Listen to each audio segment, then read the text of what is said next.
Hi everyone, and welcome to my channel, Metal Smith Wizard. Please like and subscribe. Excuse me. Today I will be showing a number of photographs and just describing some of my work that I've done and techniques.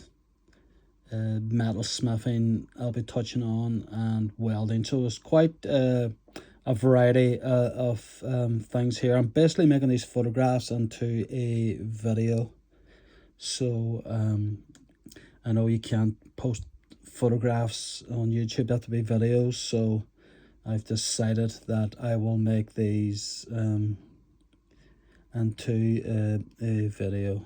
So the first clip you can see is various twists of a steel square bar, and basically they're the twists in those metal pieces are for a campfire stand. So I'll get into more details as I go along here. Just that's a gate that I built. I'm not sure the focus is brilliant here, but it's all blacksmith made, all hand forged. Next picture, this has appeared on my channel before. It's a freestanding Gothic stroke castle like can holder. This is dice cube twist, and you make that by measuring out dices, size dices on your square bar, and then cutting into the sides, and just basically cutting around it and then twisting. I'll be doing a demonstration at some point, the practical side, how to do this particular twist. It really looks well, and you can hammer on the actual dices 1 to 6 if you want as well, which gives it that bit of extra, I don't know, pop, for want of better words. Moving swiftly along, it's a staircase me and a few individuals built a number of years back. Sorry for the picture quality, but hope you can make it out somewhat. Again, it's a freestanding castle stroke Gothic can holder I made some time back. This is a candle holder as well, wall, and if I zoom in you can see there where it was riveted and also twisted there at the top, and the 2 ram's head candle holders at the bottom. I made that a number of years back.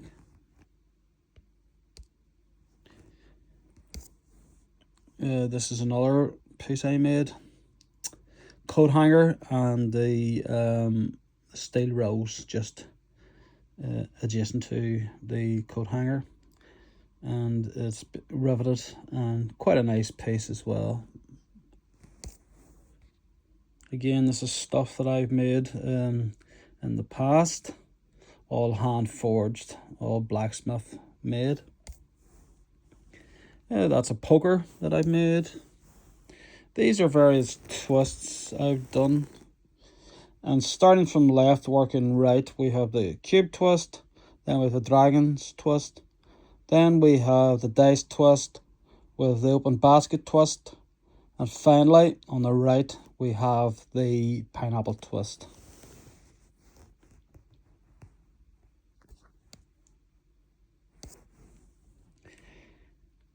It's the bottom of a candle holder I made. Hope you can see it okay. A little cup holder with a nice little twist in the middle. It's a Bowie knife I made sometime. This is a sundial cross, and in the middle of the cross you have the copper rivet representing the sun, and it's all hammered. As you can see, that hammered effect. Quite pleased with that, and it turned out well. And again, you can see here, if I can It's a bit difficult here, bear with me, just working two cameras. I'm taking these photos and I'm videoing them from my newer phone, and these photos are on my old phone, so I'm sort of double jobbing here. So yeah, it turned out quite nice, quite happy with that. Again, there's a snake on the right made from a farrier's rasp, and on the left it's a ram's head poker with a nice twist. This is an anchor that I made some time ago, and it turned out quite well. I hope to make quite a large one in the coming months, and it will feature on my channel. When that's done, it'll be several times bigger than the one that's in view at the moment. It's a Bowie knife that I made some time ago. It's not finished yet. It hasn't went through the final stages of sharpening and buffing, and there's a sort of like a saw effect just up at the very top here, which has been done to it, and there's been various other work done to it. So this is just the old type, but there was a number of hours work to be done on it, but it was starting to take shape. The wood is African blackwood, and yeah, I was quite happy. I don't know if the picture does it quite justice or not, but as I say, I am a blacksmith. I am also a bladesmith. I'm also a master welder and a metallurgist as well, so I have quite an insight into steel really, and of course I have a background in engineering as well. So we'll just move on here. That's again camping fire as set there, and various different S hooks I made with different twists.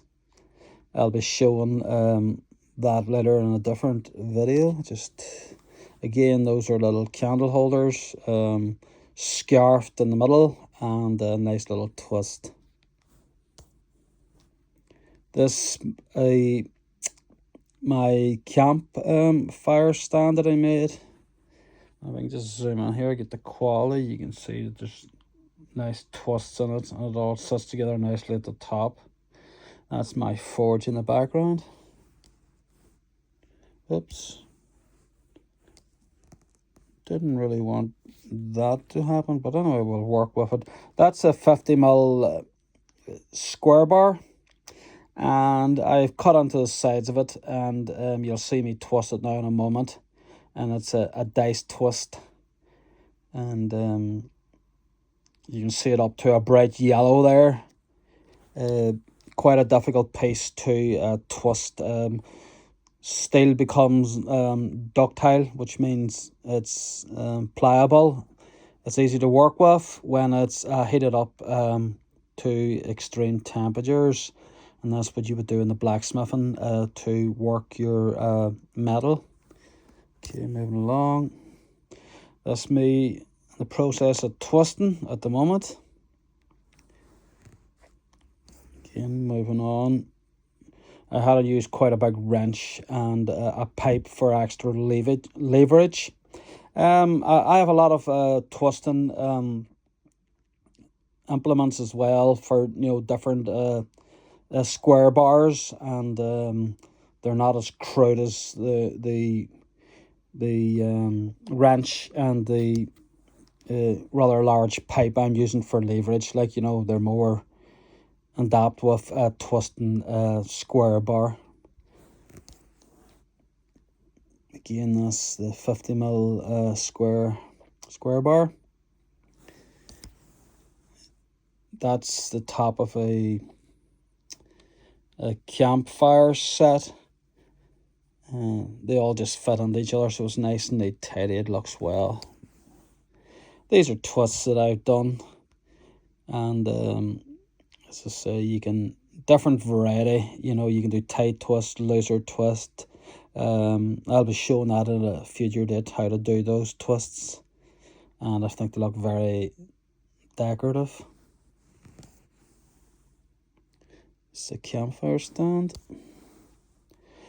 Two items. One's a hatchet head, as you can see, that I made. The other's a wall hanger for hanging flower basket. That hatchet is the body of it's made from mild steel, and the actual cutting edge I had to split the mild steel and I put on a high carbon piece to hold the sharp edge. And obviously with mild steel you can't really you can't harden it. You can certainly face harden it, but it's medium steel, high carbon steel for the likes of knives, swords, hatchet heads, hammers that you need to use. Some of my S hooks that I made, I just sprayed them, and as you can see they're just drying in the wind. Another campfire set in use, so you can see how it would come in very handy in a campfire setting. Again, my piece in the workshop, it's the fire stand, or should I say campfire stand. Yes. This is a candle holder. The picture's not as clear as I would like, but very detailed work. Took me some time to do. It really looks beautiful. This is a Gothic stroke castle setting candle holder as well, with rivets. This is other work I've done, bottle openers and stuff, key rings as well, very decorative. Again, there's a bottle opener, which I like. Candle holder again. This is a little small freestanding candle holder. Again, this is a candle holder, wall mounted candle holder. Sorry about the picture quality. This is a flower that I done out of steel. Again, apologies for the picture quality. This is a wall mounted bracket. Really, well, it's actually you could use it in the garden as well, and it's for basically little lanterns in the garden. Picture quality is not great. Sort of double job in here with both cameras. Again, this is wall mounted bracket. Little candle holder with ram's head. I make quite a lot of these. I think they look very decorative and very nice, as you can see. This is a cross made out of rebar. Very decorative piece and quite easy to make. I'll be making one of those in the future video. This is my one of my freestanding candle holders, which has appeared in one of my videos previous with the roses. Again, picture quality not great. Again, freestanding candle holder which I made, all hand forged, handmade in my blacksmithery shop. Moving along. Yes, this is an interesting piece. This is a Candy Crush skull, and it's made with my TIG welder, and it's the designs on stainless steel, and I frame my pieces. I do a lot of Indian heads and workshop detail as well for people, basically whatever they want. So that's the Candy Crush skull. It's all in TIG. So what I would do, I would scratch it out first, and then I would use my TIG, and I would use the foot pedal on the TIG for different amperages, whether it's a small TIG that I need or a bigger puddle. So that's my Candy Crush skull. Moving along. Yes, two bits here that I was testing, welding joints. They're both T-joints. If I can zoom in there, they were welded with 7016. Sorry, I misquoted a 7013 welding rod. They're great for general use, but they're not, a high penetration rod like the 7018s. And indeed, anybody familiar with welding, the the 6010s would be high penetration. They were using root runs in pipe or whatever. But you can see the penetration there, if I can zoom in a little bit, is quite good. And that's what a 6013 rod. You can imagine a 7018 or a 6010, the penetration would be a lot better. Moving along.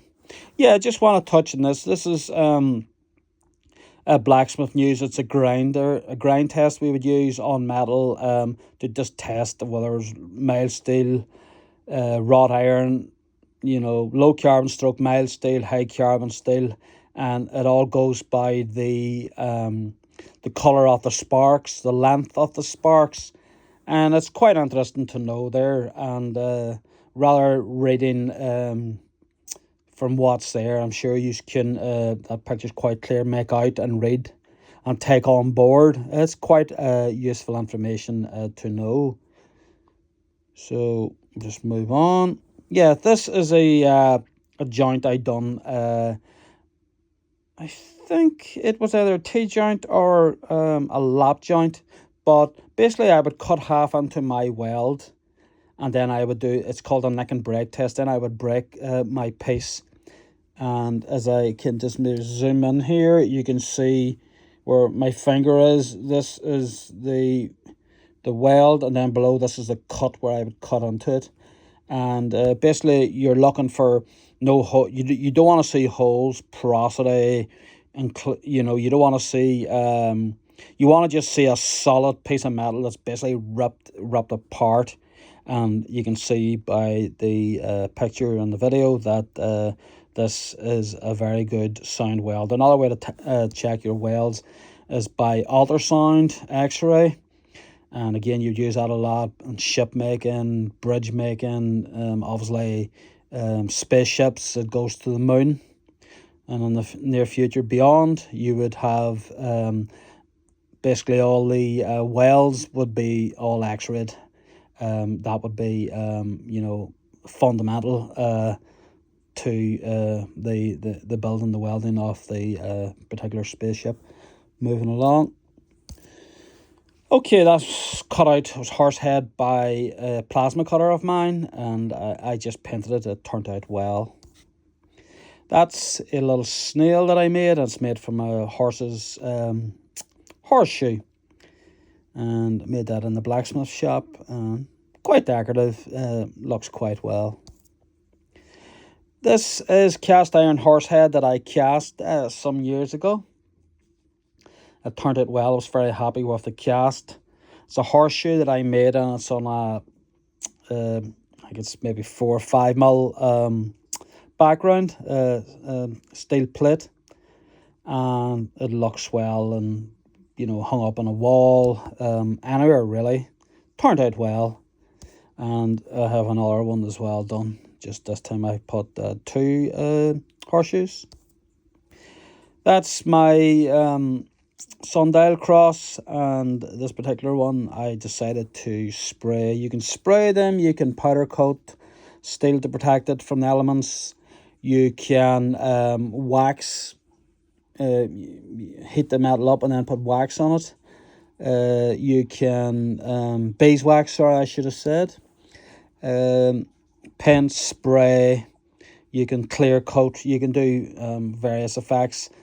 If you have the metal out in the mild steel will rust out in the garden. Mild steel will rust very quickly, so it obviously has to be protected from the elements.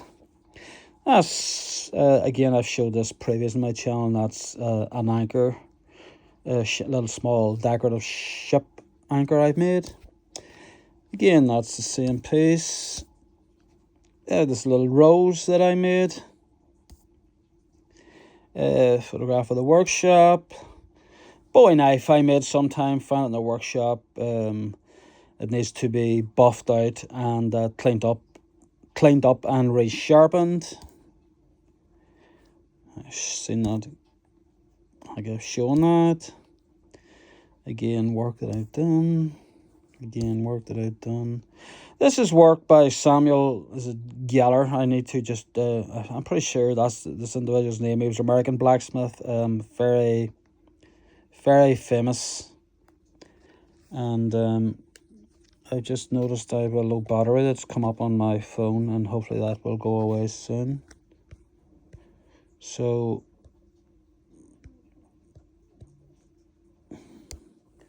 oops, sorry, it's an actual other phone. I'm double jobbing here, so just please bear with me. But this guy was one of the best blacksmiths in the world, and the craftsmanship here is absolutely unbelievable. Again, picture quality not great, but you can wholeheartedly agree with me. This man's work was unbelievable. He's renowned over the world. Again, Mr. Geller's work. Yes, just touching this particular piece here. It's, again, bear with me. We have here, we have steels, and we have the mild steel. You have low, medium, and high, and then you have tool steels, which usually begin with W and O and A or HSS. You have alloy steels, and you have stainless steel. So there's a lot of different steels out there. And again, if I can get a close up there, I'll probably just read from this if I can. Like, there's steels 1075, 1080, 1084, 1095, you know, 02, 01. You know, there's a lot. Again, apologies for the picture quality. Again, this is an interesting photo that I done. It's wrought iron in my workshop, and I done a cut test on it, and I bent the wrought iron with a sledgehammer and the vise, and you can see those it's like little veins going through wrought iron. That's how distinguish one way of distinguishing wrought iron from mild steel, and you can see you wouldn't get that with mild steel. So that's your wrought iron when it's cut halfway through and then bent. You can see all those little vein-like structure going through your wrought iron. Basically confirms that it is wrought iron. Oh, this is a way, it's like two hands sort of clasp, and that's what we would hot weld as blacksmiths. We wouldn't use the likes of TIG welding, MIG welding, stick welding, flux core weld, etc. We use a hot weld. So we'd bring the steel up to a bright yellow heat, almost melting point, where it's just sparkling. Bring the pieces together, and this picture you can see it's like two little hands clasp. Join them together, hit it with the peen hammer, the hammer, blacksmith's hammer, and join the pieces together. And basically the steel's at almost melting point, and it comes together. Obviously we would use flux as well to protect the weld. This is an interesting piece. It's a hand that I've made. I'm in the process of making a steel fist at the moment, and quite happy with the piece. Again, the wrist, the hand, and again that's me, the hand heated up, and I'm just doing work on the piece, moving along. That's me with a belt sander, just grinding, trying to get the best appearance from the steel hand as possible.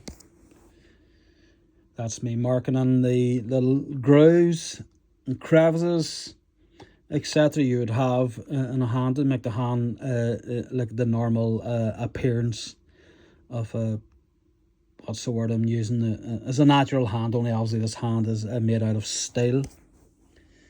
Again, that's getting that sort of a hand shape over the round ball in my swage.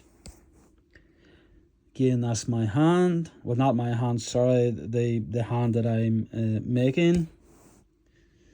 And that's a little stand that I put it on. You can also, with these stands, you can put them on like square bar, 25 mil, 40 mil, 50 mil, twisted, and you get people that hold the effect of holding up hitch beams and modern new houses and stuff. So you can do a lot with them. You can make fists out of them. I've one that I'm in the process of making a fist out of one at the moment, and it'll be used to hold a punch bag up, so that'll appear on my channel in the near future. I think I might have shown that. It's one of my pieces. Again, that's various miscellaneous pieces that I've done, twists, etc. This picture's the same. Yeah, this is a mortise and tenon joint, how blacksmiths would join pieces together, let's say in a gate. And if you can imagine just a plaster scene, let's say an inch by an inch square plaster scene, and you were to knock it down on a hard surface, a table, it would sort of flatten out. As you can see, this piece here has where it gets wider, and we call that upsetting in blacksmithing. And then we have the round part then, which is part of the mortise and tenon. So it's the same with steel. When you heat steel up, you know, you can work with steel and you can draw out steel, and this particular part here where the bars gets thicker into the mortise and tenon, it's we call that upsetting. It's upsetting in blacksmithing is the term used. Again, piece that I've made. It's me twisting round bar. Yes, this is done by rivets as well. It's a little table candle holder, and it's all riveted, and I think it's very decorative, and it does look well. Piece that I'm quite proud of. This is a basket hanger for the wall. You would wall mount it, and I've made quite a few of them, which will be appearing in a future video. And that's the video left, or I should say that's the video finished. Thank you folks. Like and subscribe.